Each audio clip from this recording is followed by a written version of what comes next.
What is up guys, Fire here, and today we're going to be looking at the most underrated champions in each role I think for solo queue. So underrated for me means they aren't played that much, but they're still a really good champion. They have a lot of impact, kind of a hidden power I guess. The thing with all of these champions is they have pretty high win rates, pretty low play rates, and they're also pretty easy to have a high impact in the game. So you don't have to be amazing at these champions to really carry hard with them. So we might as well just start at the very top of the map and we'll work our way down. So we'll start with the top lane and we're going to be looking at Wukong. And Wukong is one of these champions I've mentioned before. He kind of hangs around with being played sometimes, not the other times, but he's actually really strong still. He does a lot of damage in lane, he does a lot of damage in team fights. He has a pretty good laning phase actually, but he has a really good team fight. That's kind of the big thing with Wukong, right? His ultimate is designed to have a huge impact in a team fight, but when he's just 1v1, his ultimate actually really hurts as well. The new Black Cleaver is really good on him because his ultimate will stack it really quickly and make your ultimate do even more damage. But one of the biggest things is that a lot of the meta top laners now are pretty tanky, right? Well, Wukong can just deal flat damage because he doesn't need to get tanky with his passive. His passive grants him armor and magic resist for nearby champions, so in the middle of a team fight he actually gets pretty tanky just from his passive, meaning that he can afford to build full damage and still kind of get away with it. So this is something I'm going to try and do in every one of these videos from now on. People have been commenting saying, well, it's all nice knowing who's good right now, but we want to know what they're actually good at, what they're weak against, and how you win with that champion. So I've kind of covered his strengths already, right? But he's actually really weak to knockbacks, so like Janna, Lee Sin, and unfortunately Janna is actually really popular right now. The other thing that he does struggle against is getting past really big front lines, because if they can stop you getting to the back line, then you're pretty much useless. Like, you're not going to be killing tanks in team fights. Your job is just to get to the back and kill the carries really quickly. So how do you actually win on Wukong, right? Well, you can win your lane, I've said already, you just build damage and you kind of snowball from there. But one good thing that you can do is you can roam down to mid, you can roam to dragon and surprise people when you clone into fights. In team fights, you really want to try and come from the side, like you stealth in, you ult the backline and then you just sit there and laugh while you walk around. So next up, we're going to be moving on to the jungle, and Volibear is really good right now. Volibear really benefits from this whole Cinderhulk health meta because most of his damage comes from his W. His W damage scales with health, so the more health you build, the more damage you'll be doing. He has okay clear, but he has good ganks and he has good damage in those ganks, but the biggest thing is his passive. His passive is just so strong right now. It's hard enough to kill tanks in this meta, right? But why don't you try and kill a tank while he's healing himself? So just as a few examples, like you never have to worry about ganking 2v2 because if you do get counter ganked, you're very rarely ever going to lose that because you can heal back up and you'll kill the enemy jungler before they kill you. Another thing is, like, if you ever get invaded, your passive will make you last for so long that your teammates can come and help you, and in early skirmishes it's really hard to actually kill you before your team arrives. Now that's not counting his team fighting, right? Volibear's team fighting is really good because he can absorb a lot of damage with his passive and still dish out a ton as well. What he's actually weak to most is Ignite, and it sounds weird, it's just a summoner spell, right? But it stops his passive and it makes him actually really vulnerable. The other thing that's really dangerous for Volley is good kiting champions. So things like Vayne and Kalista are really hard to deal with, especially with a Janna, because if you can't get onto them with your Q, then you have no other way to get a hold of them. So how do you actually win with Volley? Well, you gank a lot early and you pick constant small skirmishes, small fights. Because of your passive, you survive forever and you can really bait people and turn those small fights around. When you're in team fights, you want to just be running at the back line and absorbing as much damage as possible. Like, you do a lot of damage and you can probably kill people, but at the very least, you should be using your passive to absorb as much damage as possible and let your team kill the enemy front line.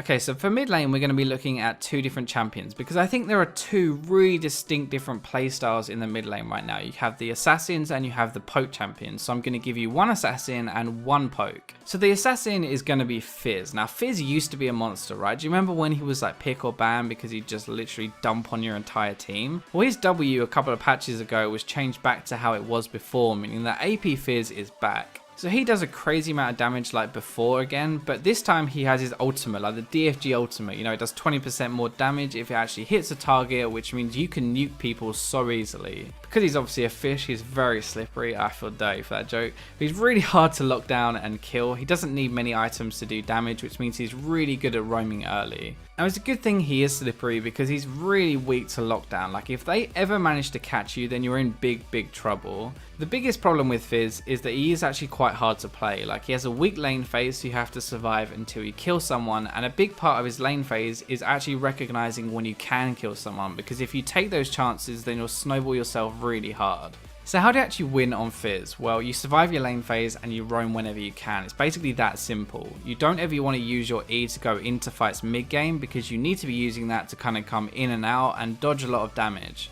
So on the other side of the coin, on my poke champions, we're going to be looking at Xerath. So Xerath does a crazy amount of damage with Ludens. A build I love using right now is either going Morello or Athene's into Ludens, and you will absolutely dick on everyone. He has a really high range and he can poke before fights start. He can easily even kill people before fights start with his ultimate as well. In theory, the reason that he's so strong is because you don't ever have to fight. It's always going to be 5v4 because you take someone out of the fight before it starts. He is unfortunately really weak to assassins like Fizz, because if he gets dived on, he has no real way to escape.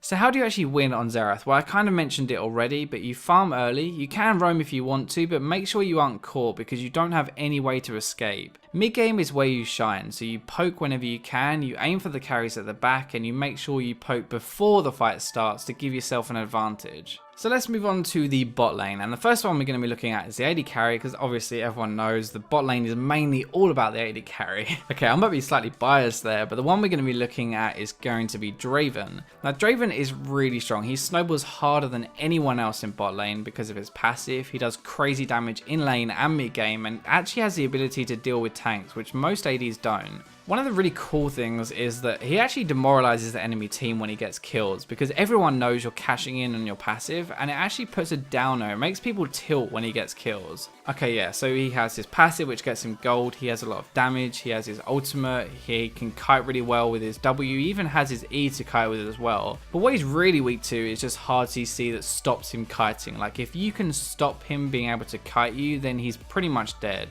Champions like Vi and Maokai, these point and click crowd control, are really good against Draven, and because Draven is quite hard mechanically, when he's under pressure like that, then it's very difficult for him to do any damage in team fights. So how do you win on Draven? Well, you farm early, you trade autos whenever you can, because you'll pretty much always win an auto trade with your Q active. You try to cash in on your stacks eventually, you roam after you get your IE and Vamp Scepter, but make sure you're staying at the back of fights and letting people come to you. That's when you really thrive. Okay, so moving on to the support, and if you guys have been following me for a while, this is going to be no surprise because I love this champion and I always think she's underrated, but we're going to be looking at Sona. Now Sona has a really strong lane phase. She has a huge amount of poke and she has a huge amount of heal as well, which means that you can help bad ADs get through the lane phase. It's really easy to set up kills with your poke and then following it with an ultimate, and she can have a big impact in a team fight with her ultimate as well. The kind of problem with Sona is that any form of engage will ruin her because she's very fragile. Like she's gonna die instantly in a fight if she gets hit. She doesn't actually do that much damage and she doesn't do much healing mid game, so your real impact's gonna have to come from the lane phase.